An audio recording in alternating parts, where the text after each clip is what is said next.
مغل ملکہ گیتی آرا جو جہیز میں 11,000 عورتوں کی فوج لائی۔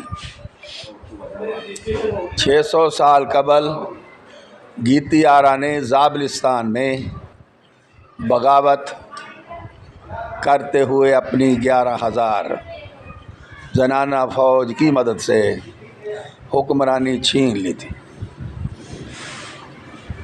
آج کا افغانستان عورتوں کے حقوق کے حوالے سے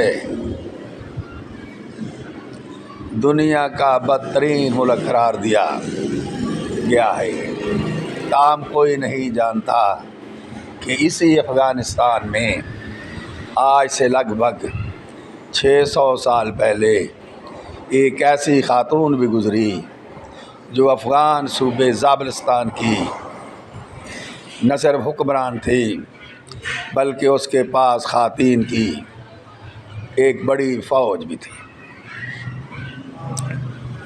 شاید لوگ یہ بھی کم ہی جانتے ہوں کہ وہ امیر تیمور کے بیٹے میران شاہ کی ملکہ بنی۔